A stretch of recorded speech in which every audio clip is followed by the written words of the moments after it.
आजचं वचन आहे खूप महत्त्वाचं आहे.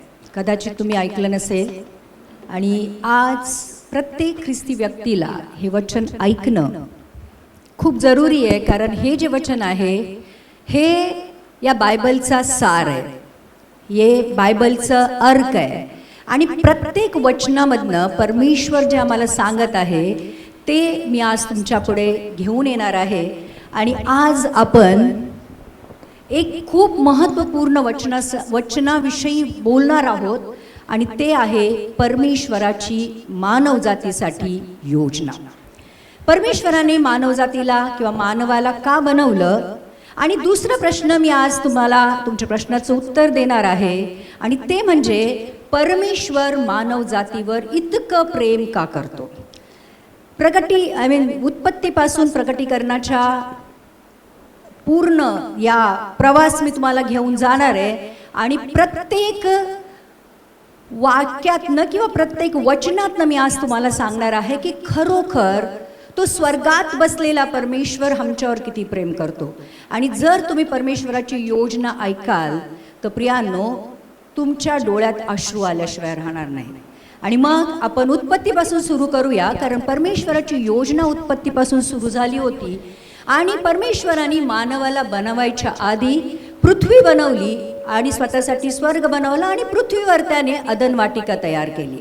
आणि अदन वाटिकेमध्ये जसं आपण बघितलं की आदामाला राहण्याच्या सगळ्या सुखसुविधा त्याने तिथे ठेवल्या आणि मग आदामाला परमेश्वराने मातीचा पुतळा बनवला. आणि असं लिहिलेलं आहे की मातीच्या पुतळ्यामध्ये परमेश्वराने जीवनाचा श्वास ओतिला. हा जो जीवनाचा श्वास होता प्रियांनो, हा आम्ही खूप लाईटली घेतो की देवाने श्वास ओतला आणि आदाम जिवंत प्राणी झाला किंवा आदाम जिवंत झाला. एक मातीचा पुतळा मनुष्य बनला जेव्हा परमेश्वराने त्याच्या आतमध्ये जीवनाचा श्वास म्हणजे पवित्र आत्मा टाकला. तो हा जो श्वास होता, हा श्वास परमेश्वराची उपस्थिती होती, परमेश्वराचं प्रेम होतं, परमेश्वराचे एक DNA होता जो परमेश्वराने मानव जातीमध्ये टाकला आणि मानव जिवंत झाला. तर प्रियांनो, मानवाला जिवंत होण्यासाठी उत्पत्तीमध्ये सुद्धा पवित्र आत्म्याची गरज होती. येशू ख्रिस्ताला या जगामध्ये येण्यासाठी सुद्धा पवित्र आत्म्याची गरज होती आणि नवीन जन्म घेण्यासाठी आम्हालाही पवित्र आत्म्याची गरज आहे. आणि म्हणून हा जो जीवनाचा श्वास आहे, हा जो पवित्र आत्मा आहे, हा आमच्या जीवनामध्ये खूप इम्पॉर्टंट आहे. आणि मी तुम्हाला जसं जसं वचनातनं घेऊन जाईल तसं तसं आपल्याला माहीत पडेल की परमेश्वराने खरोखर त्याचा आत्मा आम्हाला कशासाठी दिला होता. तर आदामाला आशीर्वाद दिला, अधिकार दिला, आज्ञा दिली, काम दिलं आणि त्याला सांगितलं की भल्या आणि वाईटाचं फळ खाऊ नको, खाशील तर नक्की मरशील. तर प्रियांनो, इथे मरणं काय होतं हे लक्षात घ्या. पहिली गोष्ट काय केली, आदामामध्ये पवित्र आत्मा टाकला, आदामाला जिवंत केलं. आदाम परमेश्वराशी बोलू लागला, परमेश्वराबरोबर चालू लागला, परमेश्वराबरोबर सहभागिता ठेवू लागला. कारण परमेश्वरनी फक्त आत्मा नाही टाकला, तर परमेश्वर दररोज संध्याकाळी येऊन आदामाला भेटत होता. एक लक्षात घ्या, परमेश्वराची परफेक्ट योजना मानव जातीसाठी काय होती, त्यांनी ऑलरेडी अदन वाटिका बनवली होती, खायचा प्यायचा राहायचा बंदोबस्त केलेला होता, आदामामध्ये पवित्र आत्मा टाकला होता आणि दररोज परमेश्वर आदामाबरोबर भेटायला येत होता. ही परफेक्ट योजना होती. पाप नव्हतं, दुःख नव्हतं, आजार नव्हतं, त्रास नव्हता, काहीच नव्हतं. आणि एक सुंदरशी योजनेमध्ये आदाम राहत होता. आणि मग आपल्याला माहिती आहे की आदामाने त्या बऱ्या वाईटाचं फळ खाल्लं आणि मग काय झालं, आदाम मेला नाही परत लगेच. असं झालं का की फळ खाल्लं आणि आदाम पडला? नाही. आदामाला परमेश्वराने ज्या मृत्यूविषयी सांगितलं होतं, तो मृत्यू होता परमेश्वरापासून वेगळं होणं. मृत्यूचा व्याख्या शारीरिक दृष्ट्या मरणं नाहीये प्रियांनो, परंतु मृत्यूची व्याख्या आहे देवाशिवाय जीवन जगणं. आज जितके पण लोक देवाशिवाय जगतायत ते ऑलरेडी मेलेले आहेत. म्हणून नवीन जन्म घेताना पवित्र आत्म्याने घ्यावा लागतो. आणि इथे आदामाचा एक प्रकारे मृत्यू झाला होता. मग आदामाला परमेश्वराने त्या आदन वाटिकेमधून बाहेर टाकलं. आणि एक प्रकारे जरी आदाम निफळ खाऊन मेलेला होता तरी सुद्धा परमेश्वराने आदामाला सोडलं नाही. एक गोष्ट लक्षात, तुम्हाला एक खूप बेसिक गोष्ट मला सांगायची आहे. पाप मनुष्याला परमेश्वरापासून वेगळं करतं. कोण करतं? पाप. आणि कोण वेगळा होतो? मनुष्य वेगळा होतो. पण परमेश्वर मनुष्याला सोडत नाही. एक लक्षात घ्या, किती पण पापी लोक असली तरी परमेश्वर त्याला सोडत नाही. कारण परमेश्वराचा DNA त्या मनुष्यामध्ये असतो. म्हणून परमेश्वर शेवटच्या श्वासापर्यंत मनुष्याला सोडत नाही. आणि म्हणून इथे जरी आदामाने त्या वृक्षाचं फळ खाल्लं तरी नेहमीप्रमाणे परमेश्वर आदामा आदामा तू कुठे आहेस हे विचारत आदन वाटिकेमध्ये आला. पण कोण लपला? कुठे लपला? झाडाच्या मागे. तो प्रॉब्लेम काय होतो प्रियांनो? पाप जेव्हा आमच्या जीवनामध्ये येतं तेव्हा आम्ही परमेश्वरापासून पळायला लागतो. आणि परमेश्वर तरी सुद्धा आमच्या मागे मागे येतो. आणि मग झालं काय? आदाम हवेला आदन वाटिकेमधनं बाहेर काढलं. आणि मग पहिल्या काईनाने, जो पहिला मुलगा होता, त्यांनी हाबेलला मारून टाकलं. परंतु एक गोष्ट मला सांगायची आहे. स्तोत्र संहिता 4 अध्यायाचं 3 वचन वाचूया. हे वचन तेव्हापासून आजपर्यंत आणि येणाऱ्या पिढ्यांमध्ये काम करणारे. कारण या वचनामध्ये लिहिलेलं आहे, तरी हे ध्यानात ठेवा की परमेश्वराने आपणासाठी भक्तिमान मनुष्य निवडून काढला आहे. मी परमेश्वराचा धावा करीन तेव्हा तो माझे ऐकेल. प्रत्येक पिढीमध्ये परमेश्वराने स्वतःसाठी लोक निवडून ठेवलेले आहेत. म्हणून जरी आदाम हवेने पाप केलं, जरी काईनाने हाबेलाला मारलं, तरी सुद्धा आदामाला नंतर एक पुत्र होतो, त्याचं नाव शेत ठेवतं. आणि मग त्या शेताला अनोश नावाचा मुलगा होतो. आणि असं लिहिलेलं आहे की अनोशापासून प्रार्थना करण्याची प्रथा चालू होते. याचा अर्थ असा आहे की जेव्हा पाप आलं तरी सुद्धा परमेश्वराने मानवाला सोडलं नाही. परंतु अनोशाच्या द्वारे जी प्रार्थनेची प्रथा सुरू झाली त्याच्याद्वारे परमेश्वराने स्वतःकडे येण्याचा एक मार्ग बनवला. आणि मग लोक देवाकडे येऊन प्रार्थना करायला लागले. आणि प्रार्थना म्हणजे फक्त परमेश्वराच्या कडे कंप्लेंट्स किंवा तुमच्या गरजांची यादी देणं नव्हतं, तर प्रार्थना मतलब परमेश्वराबरोबर बोलणं होतं. परमेश्वर लोकांबरोबर प्रार्थनेद्वारा बोलू लागला. आणि मग असंच प्रार्थना सुरू राहिली. आणि मग असं झालं की हनोक नावाचा एक व्यक्ती होता, ज्याला परमेश्वराने आधीपासून निवडलं होतं. तो परमेश्वराबरोबर चालायला लागला. प्रार्थना करता करता करता तो परमेश्वराबरोबर काय करायला लागला? चालायला लागला. 365 वर्ष त्याचं वय होतं. त्यातले 300 वर्ष तो परमेश्वराबरोबर चालला. आणि परमेश्वराला असं वाटलं की मी तुझ्यासाठी का खाली यावं, चल मीच तुला वरती घेऊन जातो. आणि हनोक जिवंतपणेच स्वर्गामध्ये उचलला गेला. प्रियांनो, आजही तीच कंडिशन आमच्यासाठी आहे. आणि ती आहे की आज जर प्रार्थनेद्वारे परमेश्वराबरोबर कनेक्ट होत आहात आणि परमेश्वराबरोबर जर चालत आहात तर तुमचं रॅप्चर होईल. लक्षात घ्या, जे लोक परमेश्वराबरोबर चालतील, जिवंत आहेत, ते जिवंतपणेच उचलले जातील. आणि म्हणून आज परमेश्वराबरोबर चालणं खूप महत्वाचं आहे. जर हनोकासारखं जर मृत्यूला बघायचं नसेल तर परमेश्वराबरोबर चाला. मग त्याच्यानंतर पुढे काय झालं की नोहाच्या काळाचा म्हणजे तो काळ आला. आणि मग असं सांगितलं गेलंय, बायबलमध्ये असं लिहिलं गेलंय की खूप लोक वाईट प्रकारे वागायला लागले. पाप एवढं वाढलं की परमेश्वराला मनुष्याला उत्पन्न करण्याचा पस्तावा झाला. देव म्हणजे असं खरंच लिहिलेलं आहे की देवाने पश्चाताप केला की या मनुष्य जातीला मी का बनवलं. परंतु असं लिहिलेलं आहे देवाला जेव्हा मनुष्य जातीचा नाश करण्याचा विचार मनामध्ये आला तेव्हा त्याची कृपादृष्टी नोहावर होती. कारण नोहा त्या युगामध्ये धर्मी पुरुष होता आणि खरेपणाने वागत होता आणि नोहा सुद्धा परमेश्वराबरोबर चालत होता.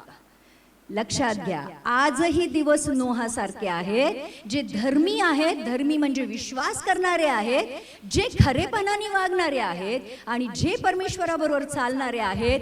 प्रियांनो, परमेश्वर त्यांचा येणाऱ्या नाशापासून त्यांना वाचवेल, त्यांची सुरक्षा करेल.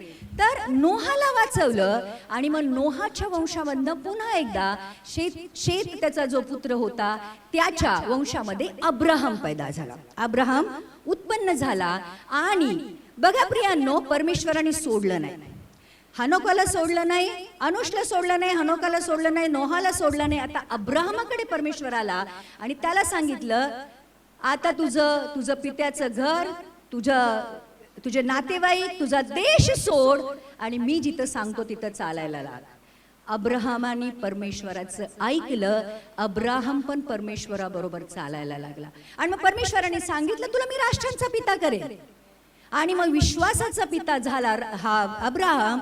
पण एक दिवस परमेश्वराने त्याची परीक्षा घेतली की बघू हा माझ्यावर किती प्रेम करतोय. आणि मग त्याला सांगितलं की अब्राहमा, तुझा जो एकुलता एक पुत्र आहे ज्याच्यावर तू खूप प्रेम करतो, त्याला घेऊन मोरिया पर्वतावर जा आणि त्याचं बलिदान कर. अब्राहम परमेश्वरावर एवढं प्रेम करत होता की त्याने तडके सकाळी उठला, इसाकाला घेतलं, मोरिया पर्वतावर गेला, वेदीवर टाकलं आणि त्याला तो मारणार होता. तितक्यात परमेश्वराचा दूत आला. परमेश्वराने सांगितलं त्याला मारू नको, मी तुझं प्रेम बघितलेलं आहे. आणि प्रियांनो, इथे बघा, अब्राहमाने आपला एकुलता एक पुत्र देऊ केला म्हणून परमेश्वराने आपला एकुलता एक पुत्र जेव्हा दिला आणि ज्यांनी त्या पुत्रावर विश्वास ठेवला त्यांना अब्राहमाची संतान म्हटलं गेलं. आणि अशा प्रकारे अब्राहम आजही आमचा पिता आहे, राष्ट्रांचा पिता. तो आजही हे करतो कारण त्याने परमेश्वरासाठी आपल्या एकुलत्या पुत्राचंही बलिदान केलं. मग अब्राहमानंतर तो इसाकाबरोबर होता, तो याकोबाबरोबर होता. याकोबाने तर त्याच्याबरोबर काय केली? कुस्ती केली. म्हणजे एक विचार करा प्रियांनो, म्हणजे मी जेव्हा बायबल वाचते तेव्हा माझ्या अंगावर असे काटे येतात. याकोबाबरोबर परमेश्वर स्वतः येऊन कुस्ती करतो, 1 to 1 त्याच्याबरोबर लढत नाही. किती मुलं, किती बाप आपल्या लेकरांबरोबर कुस्ती करतात. म्हणजे आपण त्यांना कडल करतो, आपण त्यांच्याबरोबर फाईट करतो, आपण त्यांच्या मागे धावतो, बरोबर? पित्याचं प्रेम बघा. आता इथे किती आईबाप आहेत? हात वरती करा. अच्छा, आपलं वय किती असू दे, तुम्हाला असं नाही वाटत की माझं लेकरू माझ्या मरणापर्यंत माझ्या बरोबर राहावं? हो की नाही? हो की नाही? तसाच पिता आहे. पित्याला कधीच वाटत नाही की आमची लेकरं आमच्यापासून दूर व्हावी. मला असं वाटलं की प्रभू, तू याकोबाबरोबर कसं काय मुष्टियुद्ध तू कुस्ती करू शकतो? कारण 1 to 1 परमेश्वर आपल्या लेकरांना आपल्या बाहुपाशात घेऊ इच्छितो आणि एवढं प्रेम परमेश्वर करतो. याकोबानंतर तो योसेफाबरोबर होता आणि त्याच्या योसेफाबरोबर राहण्याचं चिन्ह असं होतं की पॉतिफर बंदिशगृहातला तो दरोगा, नंतर जो राजा होता फारो, त्यांनाही कळालं की या युसुफाबरोबर परमेश्वर आहे. प्रियांनो, परमेश्वर आमच्या बरोबर राहू इच्छितो. तो आमच्यावर एवढं प्रेम करतो की तो मनुष्य जातीला सोडायला मागत नाही. एक लक्षात घ्या की हे जे परमेश्वराचं रूप आहे ना, हे आम्ही कधीच बघत नाही. आम्ही परमेश्वराला गरजेपुरता उपयोग करतो की बाबा माझ्या प्रार्थना आहे, तू ऐक, मी स्तुती आराधना केली की तुझ्यापर्यंत पोहोचली पाहिजे, एवढंच आम्ही जाणतो. परंतु हा जो परमेश्वर आहे, हा परमेश्वर तुमच्या बरोबर नेहमी राहू इच्छितो. तुम्हाला सोडत नाही, तुम्हाला त्यागत नाही, तुमच्या बरोबर राहतो. आणि आज इथून जायच्या आधी स्वतःला हे सांगून जायचं की परमेश्वर माझ्यावर एवढं प्रेम करतो की तुम्हाला सोडू इच्छित नाही. तो योसेफा बरोबर होता आणि आपल्याला माहिती की तो योसेफ जेव्हा मिस्रामध्ये जातो आणि सगळे इस्रायली मिस्रामध्ये जातात आणि मग त्यांच्यावर खूप अन्याय होतो फारोच्या द्वारे आणि मग इस्रायली लोक प्रार्थना करायला लागतात. मग परमेश्वर एका व्यक्तीला निवडतो, मोशे. आणि मोशेला परमेश्वर जळत्या झुडपातनं दर्शन देतो. मोशेची इच्छा नव्हती इस्रायल मिस्रामध्ये परत जायची. त्याला तयार करतो, त्याला सांगतो, बघ मी अब्राहम, इसाक आणि याकोबाचा परमेश्वर आहे. एक गोष्ट लक्षात घ्या, जो राजांचा राजा, प्रभूंचा प्रभू आहे, तो परमेश्वर माणसाच्या नावाने स्वतःची ओळख करून देतो. कॅन यू बिलीव्ह दिस? ज्याला अगणित नाव आहेत, अगणित, तो परमेश्वर जेव्हा मोशेला सांगतो, मोशे म्हणतो, तू कोण आहे, मी काय सांगू, मैं हूं सो हूं, मी जो आहे तो आहे. परंतु मिस्रामध्ये जाऊन इस्रायलांना सांग की मी अब्राहम, इसाक आणि याकोबाचा परमेश्वर आहे. आणि प्रियांनो, आपल्याला माहिती आहे की मोशे बरोबर परमेश्वर होता. मोशे द्वारा त्यांनी खूप सारे चिन्ह चमत्कार केले. लाल समुद्र, तांबडा समुद्र त्यांनी दुभागला आणि तांबडा समुद्र दुभागल्यानंतर परमेश्वर त्यांच्या बरोबर दिवसा मेघस्तंभ आणि रात्री अग्निस्तंभ म्हणून चालत राहिला. विचार करा, राजांचा राजा, प्रभूंचा प्रभू, स्वर्ग आणि पृथ्वीचा निर्माण करता मनुष्य जाती बरोबर चालत होता. त्यांनी प्रत्यक्ष बघितलं की ते मेघस्तंभ आणि अग्निस्तंभ चालत आहे. दिवसा ऊन लागू नये, रात्री थंडी वाजू नये, प्रकाश मिळावा म्हणून परमेश्वराने त्यांची एवढी काळजी घेतली. स्वर्गातनं मन्ना बरसवला, डोंगरातनं पाणी काढलं आणि तो डोंगर दुसरा कोणी तिसरा नव्हता परंतु येशू ख्रिस्त स्वतः होता. विश्वास करा प्रियांनो की परमेश्वर आमची हरेक प्रकारे काळजी घेतो. आणि असं लिहिलंय त्या 40 वर्षात इस्रायली लोकांचे चप्पल तुटले नाही, कपडे फाटले नाही. दररोज स्वर्गातला मन्ना येत होता, पाणी मिळत होतं. जर परमेश्वराबरोबर चालताना तर मग काय खावं, काय प्यावं, काय ल्यावं याची चिंता करू नका. आणि या 40 दिवसात फक्त मोशे आणि इस्रायली लोकांना परमेश्वराने नाही सांगितलं की मी तुमच्या बरोबर आहे. तोच परमेश्वर आज आम्हाला सांगतो, किती काळजी कराल, काय खायचं, काय प्यायचं, कुठं राहायचं, काय करायचं सोडून द्या. फक्त एक खात्री करून घ्या की परमेश्वर तुमच्या बरोबर आहे. आमेन. मग मोशेला तो सांगतो की आता माझ्यासाठी एक निवास मंडप बनव. आणि मग त्या निवास मंडपात त्याला कोश बनवायला सांगतो. आणि मग परमेश्वर त्या इतकुशा पेटीमध्ये त्याची उपस्थिती येऊन राहायला लागते. किती परमेश्वर प्रेम करतो. स्वर्गातला परमेश्वर त्या छोट्याशा निवास मंडपामध्ये, त्या तंबूमध्ये, त्या एवढ्याशा कोशामध्ये इस्रायली लोकांबरोबर राहायचं म्हणून राहायला येतो. बिलीव्ह इट, विश्वास करा. आणि मग तो निवास मंडप मोशे नंतर यहोशुवाकडे येतो, यहोशुवा नंतर तो दाऊदाकडे येतो. आणि मग दाऊदाच्या विषयी तसं लिहिलेलं आहे की दाऊद परमेश्वराच्या हृदयाच्या मागे धावणारा मनुष्य होता. दाऊदाबरोबर परमेश्वर बोलत असे. दाऊदाला त्यांनी खूप साऱ्या गोष्टीतनं वाचवलं. आणि मग दाऊद राजा एक दिवस जेव्हा आपल्या राजवाड्याच्या बिछाण्यावर बसून विचार करत होता की मी एवढ्या मोठ्या राजवाड्यामध्ये इतक्या ऐश्वर्य संपन्न जागेत राहतोय, पण माझा परमेश्वर तंबूमध्ये राहत आहे. आणि मग तो विचार करतो की मी माझ्या परमेश्वरासाठी सुंदर मंदिर बनवेल. पण देव म्हणतो नाही, दाऊद राजा तू नाही बांधणार, तुझा मुलगा सुलेमान बांधेल. आणि मग प्रियांनो, परमेश्वर अशा प्रकारे इस्रायली लोकांना आणि एक प्रकारे मानव जातीला सोडत नाही की आता तो त्या तंबूमधनं मंदिरामध्ये राहायला आला. आणि मग त्या अतिपवित्र जागेमध्ये परमेश्वर इस्रायली लोकांबरोबर राहायला लागला, बोलायला लागला, त्यांना करेक्ट करायला लागला, त्यांना मार्ग दाखवायला लागला. आणि मग पण आपल्याला माहिती आहे की सुलेमान राजाने बांधलेलं मंदिर नबुकदनेझर राजाने तोडून टाकलं. आणि मग परमेश्वराची उपस्थिती निघून गेली. पण परमेश्वराने सोडलं का लोकांना? नाही. प्रियांनो, वेळोवेळी संदेष्ट्यांवर पवित्र आत्मा उतरून आला. जेव्हा आपण बघतो दानियल, एजेकल, यहोशू, हे जितके पण लोक होते, मलाखी, जितके पण भविष्यवक्ता होऊन गेले त्या प्रत्येकावर परमेश्वराचा आत्मा उतरून यायचा आणि परमेश्वराला जे त्याच्या लोकांना सांगायचंय त्या पवित्र आत्म्याद्वारे ते लोक इस्रायली लोकांशी बोलायचे. सो परमेश्वराने जरी मंदिर तुटलं तरी लोकांना सोडलं नाही.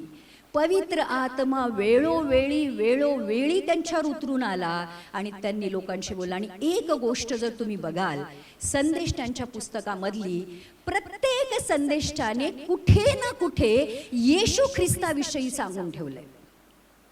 बरोबर, दाऊद राजाला सुद्धा भजन संहिता 22 मध्ये तो सांगतो की कसं त्याचं मृत्यू होणार आहे, किंवा तो प्रत्येक संदेष्टांच्या पुस्तकामध्ये यशामध्ये 53 मध्ये तो येशू ख्रिस्ताचा मृत्यू कसा होणार आहे ते सांगतो. येशू ख्रिस्ताचा मृत्यू का होणार आहे ते सांगतो. प्रियांनो, येशू ख्रिस्ताला म्हणजे परमेश्वराने आपल्या लेकराला, आपल्या पुत्राला या जगामध्ये पाठवण्याच्या आधी लोकांना तयार करून ठेवलं होतं की मी माझ्या पुत्राला या जगामध्ये पाठवणार आहे. तर संदेष्टांनी परमेश्वराने सांगितलेली वचनं तर सांगितलीच, त्याचबरोबर येशू ख्रिस्ताविषयी सुद्धा त्यांना सांगितलं. आणि मग मलाखीपर्यंत परमेश्वर येतो. मलाखीद्वारे लोकांशी बोलतो आणि मग 400 वर्षांचा एक कंप्लीट सायलन्स असतो. Complete silence. परमेश्वर बोलत नाही. का बोलत नाही माहित नाही. पण मग नंतर मरियेची तो भेट घेतो. गब्रिएल स्वर्गदूताद्वारे मरियेची तू भेट घेतो आणि मरियेला सांगतो की तू धन्य आहेस, तुझ्यावर कृपा झालेली आहे, तुझ्यावर अनुग्रह झालेला आहे. कारण उत्पत्ती 3:15 मध्ये जी स्त्री मी सांगितली होती ती तू आहेस आणि तुझ्याद्वारे परमेश्वराचा पुत्र या जगामध्ये येईल आणि त्याचं नाव तू येशू ठेव. येशू म्हणजे जी पाप आदामापासून आतापर्यंत चालत आलेली आहे ती पाप काढून अजून एक नाव ठेव, इमॅन्युएल, परमेश्वर आमच्या बरोबर. तो प्रियांनो, येशूने येऊन काय केलं बघा. येशूची 2 मेन एक जी नावं आहेत त्याच्यामध्ये त्याचा परमेश्वराचा उद्देश त्याला या जगामध्ये पाठवण्याच्या पाठीमागचा समजतो. पहिलं काय, येशू तारण करणारा. जी पण पाप तुम्ही केलेली आहेत त्यातनं एकदा तुमचं तारण झालं ना की इमॅन्युएल तुमच्या बरोबर आहे. आणि मग तो इमॅन्युएलचा अर्थ असतो प्रभू आमच्या बरोबर. तो कधी सोडत नाही, तो कधी त्यागत नाही. आणि मग हा जो येशू आहे याच्याविषयी परमेश्वर हे सांगतो की वचन देहधार्य झालं आणि आमच्या मध्ये वस्ती केली. काय केली विचार करा. आपल्याला खूप इझी वाटतं की अरे परमेश्वराचा पुत्र या जगामध्ये आला आणि तो वचन होता, वचन देहधारी झाला आणि या जगामध्ये आला. परमेश्वर मानवाच्या रूपात आला, खूप कॅज्युअली घेतो. मला एक गोष्ट सांगा, जर ट्रम्प दादा इथे आले आणि इथे राहायला लागले तर किती मोठी ब्रेकिंग न्यूज होईल की नाही. अमेरिकेचा प्रेसिडेंट सोलापूरमध्ये शिलो पेंटकोस्टल चर्च मध्ये आला होता. It's going to be a very breaking news. मग परमेश्वराचा पुत्र, देवांचा देव, राजांचा राजा, स्वर्ग सोडून देव म्हणणारा परमेश्वर मानवामध्ये स्वतःला शून्य करून, दास करून, सेवक करून आला. किती मोठी ब्रेकिंग न्यूज आहे. येशूला आपण खूप कॅज्युअली घेतो आणि मी बघितलंय खूप कॅज्युअली घेतो. प्रियांनो, लक्षात ठेवा, पित्याचं प्रेम लक्षात ठेवा. तो म्हणतो पित्याने जगावर इतकी प्रीती केली. इतकी म्हणजे आपल्याला वाटतं इतकी, कितकी, कारण वचनामध्ये देवाचं प्रेम सामावूच शकत नाही. पित्याने जगावर अशी प्रीती केली की त्याने आपल्या एकुलत्या एका पुत्राला आमच्यासाठी दिला, कारण जो त्याच्यावर विश्वास ठेवेल त्याचा नाश न व्हावं परंतु त्याने सार्वकालिकाचं जीवन. प्रियांनो, आता मला एक गोष्ट सांगा, इथे जितके पण आई वडील बसलेले आहेत, तुमच्या एकुलत्या पुत्राला द्याल का हो पाप्यांसाठी मरण्यासाठी? द्याल नाही. हे लक्षात घ्या की आम्हाला जे आम्ही पापामध्ये पडलेलो होतो त्यांना पुन्हा एकदा पुत्राच्या रूपामध्ये स्वीकार करण्यासाठी परमेश्वराला पित्याला आपल्या एकुलत्या एक पुत्राचा बळी द्यावा लागला. तरी पिता तयार झाला, कारण तो येशूपेक्षा आमच्यावर जास्त प्रीती करतो. किती लोकांपर्यंत पोहोचतंय हे? ज्या दिवशी पित्याचं प्रेम समजेल ना प्रियांनो, त्या दिवशी तुमच्या डोळ्यातनं अश्रू व्हायला लागते. तुम्हाला असं वाटेल की मी, म्हणून लक्षात घ्या, त्या काळामध्ये पण शास्त्री पुरुषी येशूवर प्रेम करू नाही शकले. शास्त्री पुरुषी येशूला स्वीकारू नाही शकले, परंतु जे टॅक्स कलेक्टर होते, वेश्या होते, अट्टर पापी लोक होते, क्रोसावर चाललेला तो चोर येशूवर विश्वास ठेवू शकला, पण सो कॉल्ड धर्मी लोक येशूवर विश्वास नाही ठेवू शकले. कारण ज्या दिवशी मला माझ्या पापांची जाणीव होते आणि मला कळतं की माझी पापांमुळे मला नरक मी डिझर्व करतो, पण देवाने मला त्याच्या रक्ताद्वारे वाचवलेलं आहे, त्या दिवशी मी प्रेम केल्याशिवाय, मी देवावर प्रेम केल्याशिवाय राहू शकत नाही. आणि आज ख्रिस्ती लोकांची शोकांतिका ही आहे की पूर्ण बायबल आमच्याकडे आहे, पूर्ण बायबल मध्ये हे लिहिलेलं आहे की देव आमच्यावर किती प्रीती करतो, पूर्ण बायबल मध्ये देवाच्या प्रेमाविषयी लिहिलेलं आहे, परंतु आमच्या अंतःकरणाला पाझर फुटत नाही. आम्ही पुन्हा एकदा येशूला क्रूसावर देतो, पुन्हा एकदा येशूला क्रूसावर देतो. प्रियांनो, आज एक गोष्ट तुमच्या अंतःकरणाला भेदून जाऊ दे, ती ही आहे की परमेश्वर भरे स्वर्गामध्ये बसलेला आहे, परंतु तो तुमच्यावर खूप प्रेम करतो, खूप प्रेम करतो. आणि परमेश्वराला जसं तुम्हाला तुमच्या लेकरांबरोबर राहायची खूप इच्छा असते ना, तुमच्या लेकरांसाठी तुम्ही सर्वस्व द्यायला तयार होता ना, त्याच्यापेक्षा कित्येक मोठं प्रेम परमेश्वर आमच्यावर करतो की त्याच्याकडे एकुलतं एकच होतं, त्यांनी दिलं. आणि दुसरी गोष्ट लक्षात ठेवा, परमेश्वराने बनवलेल्या गोष्टी दिल्या नाहीत. स्वर्गदूतांना नाही दिलं, कुठल्या माणसाला नाही दिलं, कुठल्या संदेष्टाचा, कुठल्या धर्मी पुरुषाचा बळी नाही दिला. त्रैक्य परमेश्वरामधल्या येशू ख्रिस्ताचा जो उत्पन्न करता आहे त्याला क्रूसावर दिलं. बनवलेल्या गोष्टी नाही, निर्माण केलेल्या गोष्टी नाही, निर्माणकर्त्याला त्या क्रूसावर दिलं. मग आज आपण लक्षात घेऊ शकतो की पिता आणि तो पुत्र आमच्यावर किती प्रेम करतो. आज पित्याच्या आणि पुत्राच्या प्रेमाची आम्हाला खात्री पटलीच पाहिजे. आता वरवरचं ख्रिस्ती जगणं बंद केलं पाहिजे आणि आता कुठे ना कुठे त्या प्रेमामध्ये आम्हाला एक डुबकी मारावी लागेल, त्याच्या तळापर्यंत जावं लागेल आणि येशू ख्रिस्ताच्या त्या प्रेमाला स्पर्श केला पाहिजे. आता येशू ख्रिस्त आला, जगला आणि जाताना सांगून गेला, तुमची हृदय व्याकुळ होऊ देऊ नका, घाबरू नका, कारण मी स्वर्गामध्ये जात आहे पण शांत बसणार नाही. का? तर मी तुमच्यासाठी जाऊन घर बनवत आहे आणि मी परत येईल आणि तुम्हाला घेऊन जाईल, कारण जिथे मी आहे तिथे तुम्हीही असावे. तो सगळं करतोय, पाप आम्ही करतोय आणि वाचवण्याचा प्रयत्न फक्त तो करतोय. किती लोक समजतायत? पाप आम्ही करतो, तो आला, तो जगला, तो मेला, रक्त त्यांनी सांडलं, पापांची क्षमा करून गेला, परत येताना म्हणतो की मी येईल पण तुम्हाला घेऊन जाईल, कारण मला तुमच्याशिवाय राहायचं नाही. परमेश्वर मानवाशिवाय राहू शकत नाही. एक लक्षात घ्या, तो आमच्यावर एवढं प्रेम करतो, आम्ही तरी आमच्या लेकरांना टाकून देतो, चल तू नाही बोलत तर मी नाही बोलत, चल तुला नाही संबंध ठेवायचा तर मला संबंध नाही ठेवायचा. नाही प्रियानो, परमेश्वर आम्हाला कधीही त्यागत नाही आणि कधीही सोडत नाही. आम्ही त्याला सोडून जातो, आम्ही त्याला त्यागतो, आम्ही त्याला नकार देतो, पण तो तिथेच राहतो.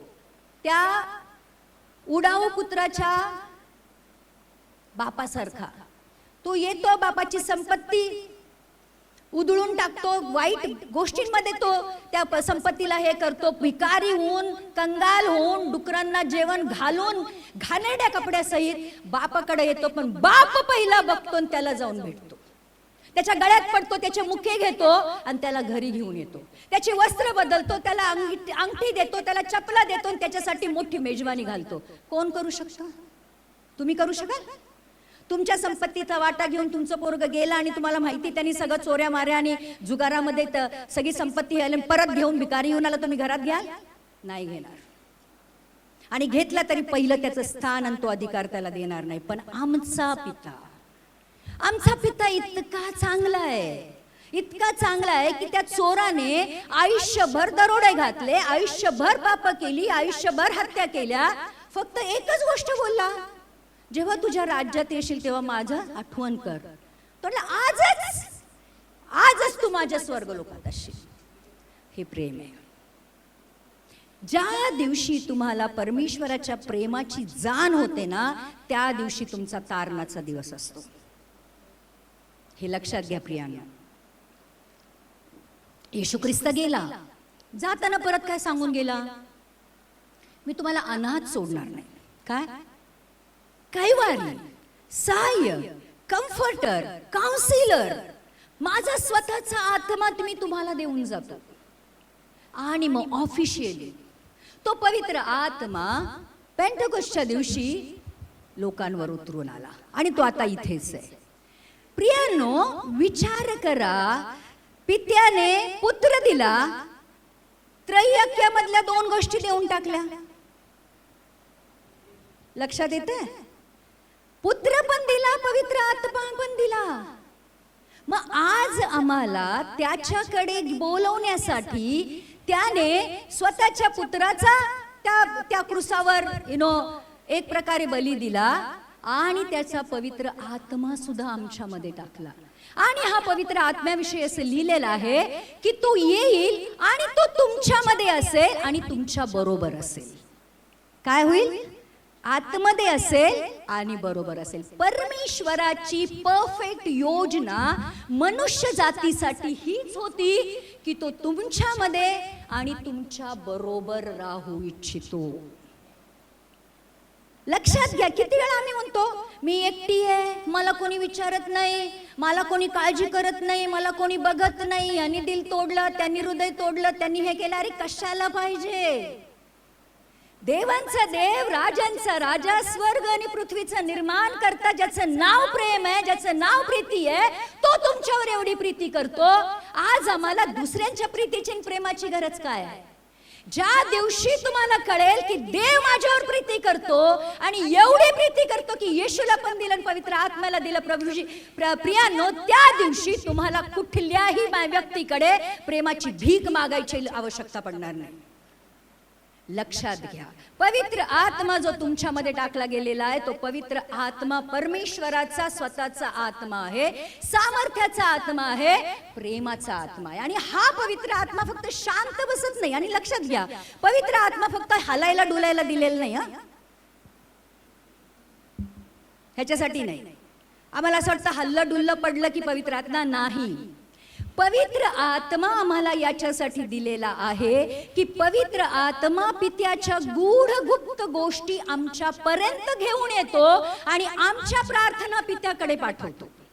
पवित्र आत्मा आम्हाला येशू आणि पित्याजवळ जाण्यासाठी ते कसे आहेत आणि त्यांच्या प्रेमाची जी डेप्थ आहे ती किती मोठी आहे, त्या प्रेमाची लांबी, रुंदी, उंची जे काय आहे ते किती आहे हे आमच्यावर प्रकट करण्यासाठी पवित्र आत्मा दिलेला आहे. आणि पवित्र आत्मा जेव्हा तुमच्यामध्ये असतो आणि जेव्हा तुम्ही वचन वाचायला लागता तेव्हा परमेश्वराच्या वचनाच्या प्रत्येक शब्दामध्ये तुम्हाला परमेश्वराचं प्रेम दिसायला लागतं. आणि आज वचनाचं आणि पवित्र आत्म्याचं कामच हे आहे प्रियांनो की तुम्हाला समजून सांगणं की देव तुमच्यावर किती प्रीती करतो. कधीही स्वतःला एकटे समजू नका. आज ब्रदर तुम्हाला वाटत असेल की युद्ध तुमचं आहे, पण युद्ध तुमचं नाहीये. युद्ध परमेश्वराचं आहे आणि तो तुमच्यासाठी लढेल. बहिणी, तुला मी सांगते की देव, तुम्हाला वाटत असेल की आज फॅमिलीमध्ये एवढे प्रॉब्लेम आहे, मी एकटी पडलेली आहे, मला सगळ्यांनी टाकून दिलाय, लोक टाकतील पण तुला देव टाकणार नाही. आज तुम्हाला तुमचे आपले लोक सोडून जातील, काळजी करू नका, देव तुम्हाला कधी सोडणार नाही. आणि म्हणून त्याच्यावर भरोसा ठेवा जो विश्वास योग्य आहे. आणि म्हणून प्रियांनो, आज पुन्हा एकदा ख्रिस्ती बांधवांना आणि बहिणींना हा विचार करायची वेळ आली आहे की नेमका येशूची किंवा परमेश्वराची माझ्यासाठी काय योजना आहे, मला का उत्पन्न केलं. कधी तुमच्या डोक्यामध्ये हा विचार येतो का की मी काय या पृथ्वीवर असंच फक्त खायचं प्यायचं, गाडे बंगल्या आणि व्हॉटएव्हर, नोकरी आणि पदव्या आणि ह्याच्यासाठी आम्हाला पाठवलंय. जग तेच करतंय, मग आम्ही स्पेशल का आहोत. आज जे आपण स्तोत्र संहितेमध्ये वाचलं की प्रत्येक जनरेशन मध्ये परमेश्वराने प्रत्येकाला निवडलेले, या जनरेशन मध्ये आम्ही निवडले गेलेलो आहोत. त्या लोकांनी, नोहानी, हनोकानी, मोशेनी, अब्राहमानी, त्या लोकांनी जाणलं की परमेश्वर त्यांच्या बरोबर होता आणि ते परमेश्वराबरोबर चालले. ते परमेश्वराबरोबर चालले, कारण वचन सांगतं एकमेकाच्या सहमतीशिवाय कोणीही एकमेकाबरोबर चालू शकत नाही. देव आमच्या बरोबर चालू इच्छितो, पण आम्ही म्हणतो देवा चल थोडा वेळ चालूया, आता तू इथं थांब, मी जाऊन येतो. मग आपण परत देवाला हे करतो, परत चालतो. नाही प्रियांनो, देव तुमच्या बरोबर सार्वकालिकासाठी चालू इच्छितो. आणि म्हणून तो म्हणतो, आता तुमच्या हाताने बनवलेल्या मंदिरामध्ये मला नाही राहायचं, माझ्या हाताने बनवलेल्या मंदिरामध्ये राहायचंय. म्हणजे तुमचं शरीर पवित्र आत्म्याचं मंदिर आहे. आज परमेश्वर कुठे राहतोय, लक्षात घ्या, कुठे राहतोय.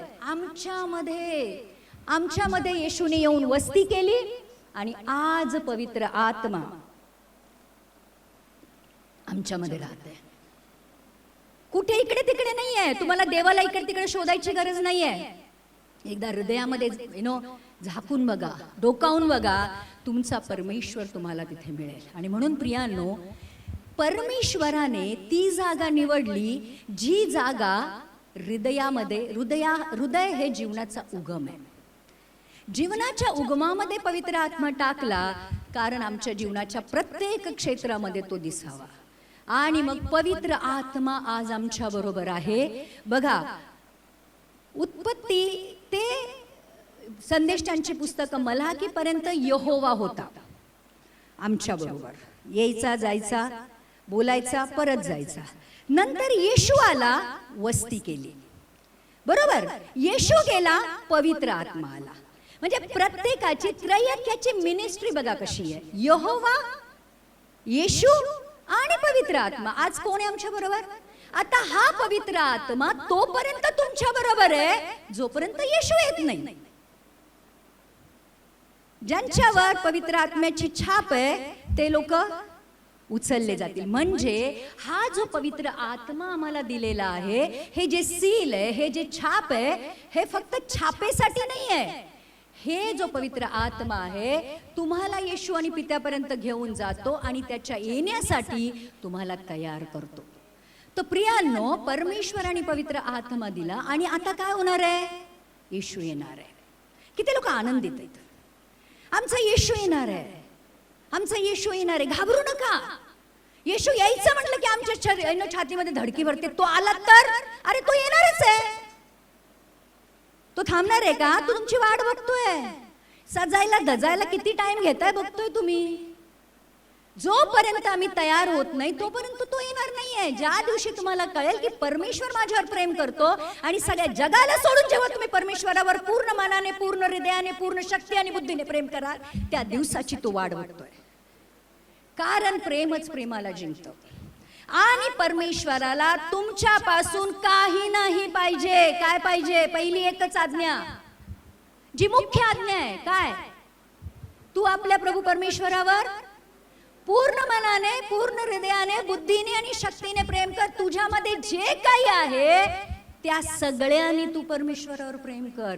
आणि तेच जेव्हा करायला लागाल ना प्रियानो, त्या दिवशी तारण आहे, त्या दिवशी तारण आहे. आणि मग आता येशू येणार आहे आणि आम्हाला घेऊन जाणार आहे. 7 वर्ष आम्ही देवाबरोबर राहू त्या स्वर्गामध्ये. तोपर्यंत इकडे महाविपत्तीचा जो काळ आहे तो असेल. मग 7 वर्षांनी काय होणार माहिती तुम्हाला? बघा, जर जाल ना येशू बरोबर 7 वर्ष स्वर्गामध्ये जीवनाची फळं खाणार, जीवनाचं पाणी पिणार, पिता पुत्र पवित्र आत्म्याबरोबर राहणार, दररोज येशू ख्रिस्ताच्या पिताच्या मेजवानीचा आस्वाद घेणार, त्याच्याबरोबर टेबलावर बसून. किती सुंदर जीवन असेल. जगायचं असेल ना तर त्याच्यासाठी जगा. पृथ्वीवर स्वर्ग निर्माण करण्याचा प्रयत्न करू नका, कारण स्वर्ग आमच्यासाठी ऑलरेडी 7 वर्षासाठी तिथं बनवला गेलेला आहे. उलट जितकं इथं त्यागाल ना तितकं तिथं भरपूर त्यांनी मिळेल. इथं स्वर्ग बनवायचा प्रयत्न करू नका. इथं माझं घर, इथं इन्स्टॉलमेंट आणि इथं कर्ज आणि इथं हे, याच्या भानगडीत इथं पडू नका. खायला प्यायला मिळालंय, घर मिळालं, देवाची सेवा करायला मिळाली, बस आहे त्याच्यात संतुष्ट राहा आणि देवाच्या येण्यासाठी तयार व्हा. जास्त भानगडीत पडू नका, अजिबात पडू नका. या दुनियादारीच्या भानगडीत अजिबात पडू नका. जे येशूने सांगितलं तसं करा आणि त्याच्या येण्यासाठी तयार व्हा. 7 वर्ष आम्ही येशू बरोबर राहू. आय डोंट नो की किती सुंदर पिरियड असेल तो. आम्ही इमॅजिन पण करू शकत नाही. ज्या सोन्याला आज आम्ही डोक्यावर घेऊन नाचतो ते सोनं तिथं पायाखाली आहे. ज्या मोत्यांना आम्ही घेऊन नाचतो तिथं तिचे दरवाजे आहेत. जे माणिक मोती किंवा जे काही हिरे बिरे आहेत त्याची तर फाउंडेशन आहे. तर प्रियांनो, आज जगिक गोष्टींना सोडाल तर त्या सगळ्या गोष्टी भरपूर त्याने स्वर्गामध्ये मिळतील. आणि म्हणून पृथ्वीवर स्वर्ग बनवू नका. स्वर्ग ऑलरेडी बनलेला आहे तुमच्यासाठी. आणि मग तो 7 वर्षानंतर आम्ही येशू ख्रिस्ताबरोबर पांढऱ्या घोड्यावर बसून येऊ. लक्षात घ्या. आणि मग तिथे हर्मगदन इथे मोठी लढाई होईल. जो खोटा संदेष्टा आणि जो पशु आहे त्याला नरकामध्ये टाकलं जाईल. आणि आम्ही 1000 वर्ष, किती बोला, 1000 वर्ष येशू बरोबर या पृथ्वीवर अधिकारी बनून राज्य करू. आता इथे अधिकार काय मिळतोय ते सोडून द्या. इथं सेवक बना, इथं दास बना, इथं सेवा करा. इथं सेवा करेल तर तिथं मेवा मिळेल. लक्षात घ्या. संपत्ती इथं साठवू नका. कुठं साठवा? इथं जितकं सोडाल तिथं तिथं जमा होईल. इथं जितकं दास बनाल तिथं अधिकारी बनवण्यात येईल. मग त्या 1000 वर्षामध्ये आम्ही येशू ख्रिस्ताबरोबर राहू. जस्ट इमॅजिन, फक्त विचार करा. येशू ख्रिस्त राजा, आम्ही त्याच्या हाताखालचे अधिकारी आणि या दुनियेवर आम्ही राज्य करतोय. कोणी एसीपी, कोणी डीसीपी, कोणी डेप्युटी कलेक्टर, कोणी कलेक्टर. इमॅजिन. आपल्याला प्रांत देण्यात येतील. सोलापूरचा प्रांत झाला, घ्या तुम्हाला. पुणे घ्या तुम्हाला. मुंबई मला. अंडरस्टँड?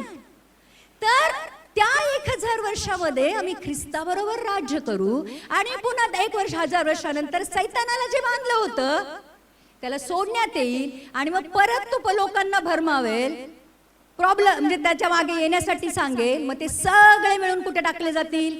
नरकामध्ये. आणि मग एक अद्भुत गोष्ट मी तुम्हाला सांगणार आहे जी तुम्ही 1000 वेळा वाचली आहे, पण आजच्या या कहाणीनंतर जेव्हा तुम्ही ऐकाल तेव्हा प्रकटीकरण 21 अध्यायाची पहिली 3 वचनं वाचूया. नवे आकाश व नवी पृथ्वी. नंतर मी नवे आकाश व नवी पृथ्वी ही पाहिली. पहिले आकाश व पहिली पृथ्वी ही निघून गेली होती आणि समुद्रही राहिला नाही. काय होणार आता 1000 वर्षानंतर? जेव्हा शैतानाला नरकामध्ये टाकलं जाईल त्यावेळेस काय होईल?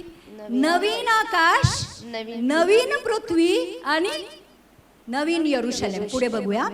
तेव्हा मी पवित्र नगरी यरूशलेम देवापासून स्वर्गातून उतरताना पाहिली. ती नवऱ्यासाठी शृंगारलेल्या नवरीप्रमाणे सजवलेली होती. नवीन आकाश, नवीन पृथ्वी आणि नवीन यरूशलेम. आणि ती पण कशी?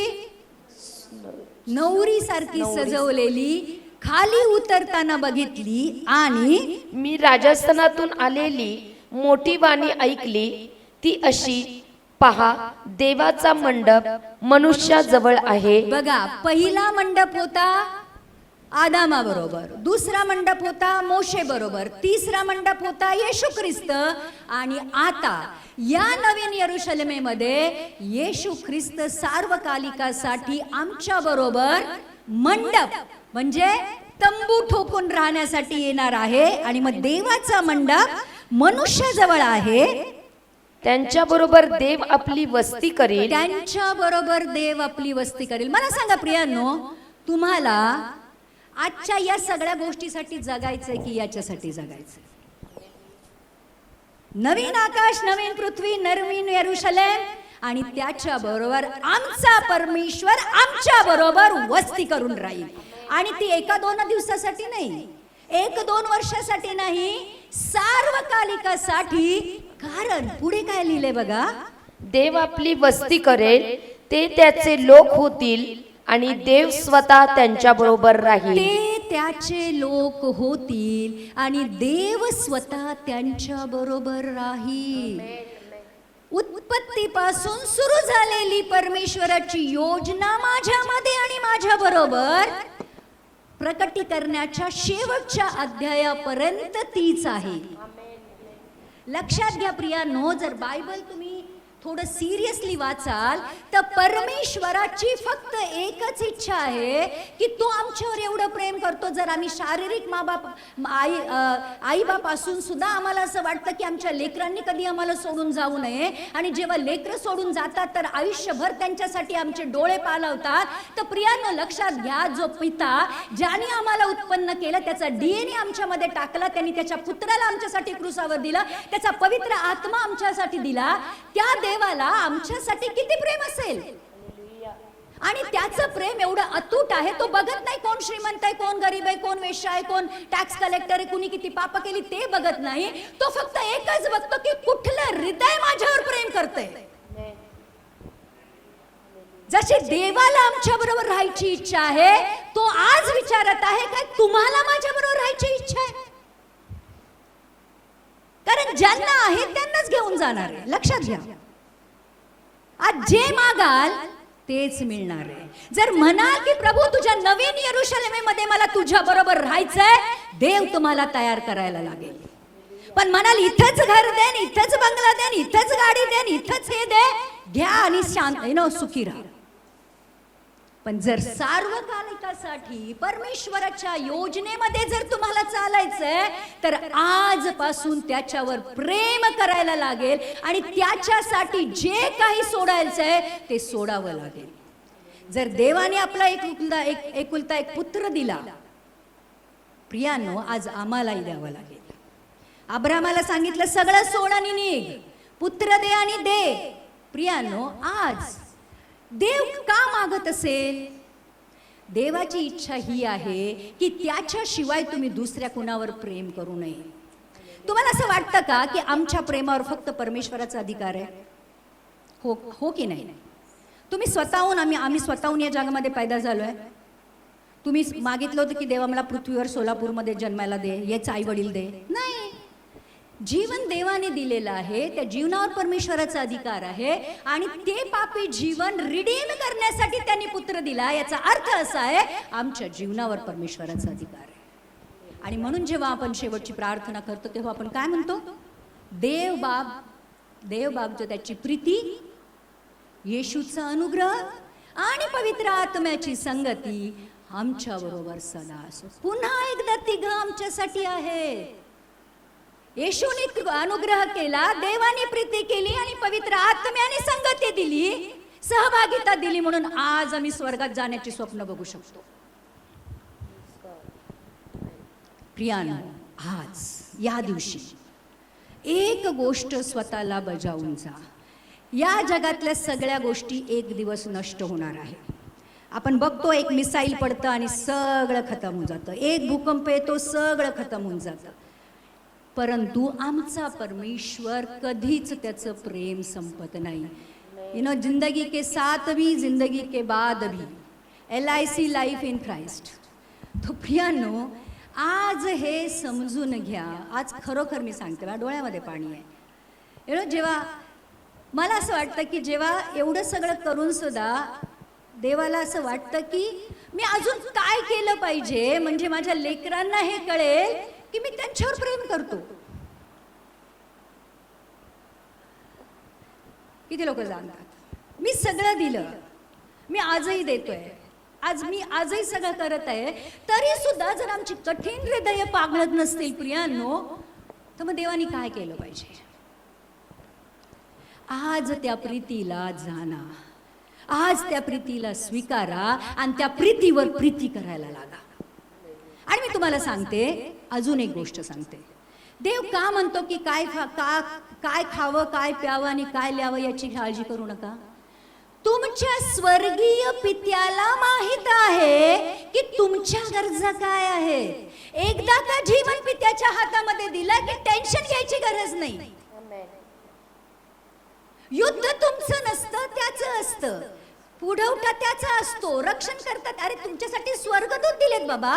Z+ कुठली सुरक्षा आहे? प्रेसिडेंटला नाही अमेरिकेच्या, त्यापेक्षा मोठी सुरक्षा तुमच्याकडे स्वर्गाचे देवदूत परमेश्वराने दिलेले आहेत. आज रक्त तुमचं प्रोटेक्शन करत आहे. आज पवित्र आत्म्याचं सामर्थ्य तुमच्यामध्ये टाकलं गेलंय. ज्या सामर्थ्याने येशू ख्रिस्ताला या जगामध्ये आणलं, त्याच सामर्थ्याने येशू ख्रिस्ताला मृत्यूमधनं उठवलं. ते सामर्थ्य ज्याने स्वर्ग आणि पृथ्वीचं निर्माण केलं, ते तुमच्या आतमध्ये आहे. आत कुठे? अजून काय केलं पाहिजे? आज देव विचारत आहे, मी अजून काय करू? मी तुम्हाला कसं पटवून देऊ की मी तुमच्यावर खूप प्रेम करतो? आणि आज खरंच त्या उधळ्या पुत्र्यासारखं जर आमचं हृदय खरोखर पागळलं असेल आणि आज खरोखर असं वाटत असेल की खरोखर बाप्पा मला तुझ्याकडे यायचंय, मला तुझ्याबरोबर राहायचंय, तर प्रियांनो आपण उभं राहूया आणि परमेश्वराला आज नव्याने, आज खरोखर ही वचनं तुमच्याबरोबर जर बोलत असतील आणि ह्या वचनाने खरोखर तुमच्या जीवनामध्ये जर कार्य केलं असेल, ती कठीणता जर आज तोडली असेल, आज हे वचन जर तुमच्या हृदयाला भेजून गेलं असेल आणि खरोखर प्रियांनो परमेश्वराचं प्रेम जर आज तुमच्यापर्यंत पोहोचलं असेल, तर आज परमेश्वराला एक प्रॉमिस करा की प्रभू, तसं तू मला सोडत नाही, तू मला त्यागत नाही. आजपासून काहीही किंवा का न हो माझ्या आयुष्यामध्ये प्रभूजी, मी तुला सोडणार नाही, मी तुला त्यागणार नाही, मी तुला सोडणार नाही, मी तुला त्यागणार नाही. आज आपल्या पित्याबरोबर बोलण्याची तुम्हाला संधी मिळत आहे. प्रियांनो, आज आपलं हृदय आपल्या पित्याजवळ उघडं करा. आज जे काही तुम्हाला वाटतं तुमच्या पित्यासाठी, प्रियांनो आज त्याला सांगा. आज या प्रेमाच्या वचनानंतर जर तुम्हाला खरोखर वाटत असेल की पित्याला सांगावं की पित्या, मी तुझ्यावर प्रेम करते, मला तू पाहिजे. येशू ख्रिस्ताला जर तुम्हाला काही सांगायचं असेल, तर प्रियांनो आज आपलं मुख उघडा आणि आज आपल्या परमेश्वराबरोबर बोला, कारण तो आता या क्षणी तुमच्या बरोबर आणि तुमच्यामध्ये आहे. Man thank you God. Oh thank you father, thank you. हो, आणि त्या मासमय हृदयावर तुझ्या पवित्र आत्म्याचा अभिषेक कर प्रभूजी. प्रभू, आज कुणालाही खाली हृदय जाऊन देऊ नको. हो प्रभू येशू, आज पुन्हा एकदा पवित्र आत्म्याचं ते सामर्थ्य प्रभू त्यांच्या हृदयामध्ये काम करू दे प्रभूजी. पवित्र आत्म्याद्वारे परमेश्वर आज रडून ते तुझ्याकडे प्रार्थना करू दे की प्रभू, खरोखर मी पापी आहे, मी पश्चाताप करतो, मी तुला खूपदा नाकारलं. प्रभू येशू, आज खऱ्या मनाने जसं प्रभू उधळ्या पुत्र आला, तुझा सेवक म्हणून मला ठेव. पुत्र बोलवण्याचा मी लायक नाही राहिलो, माझा तुझा सेवक कर. पण देव म्हणतो, अरे तू माझा पुत्र आहेस, मी कधीपासून तुझी वाट बघत आहे. होली आला, सगळ्यांनी नाकारलं तरी मी तुला स्वीकारेल, सगळ्यांनी सोडलं तरी मी तुझी वाट बघेल. खरं आमचा परमेश्वर प्रियानो, आमचा परमेश्वर प्रियानो आमच्यावर खूप प्रेम करतो. ज्याने कोणता एक पुत्र दिला, ज्याने पवित्र आत्मा दिला, पुत्राने आपल्या शेवटचा रक्ताचा थेंब सुद्धा आमच्यासाठी दिला. प्रियांनो, आज ते बलिदान आठवा. होली हलाला बशगीती हलाला बसहाला गादिनी. All we are. सगळं काही आज तो बरं करणार आहे परमेश्वर. Yes, Father. You can sing.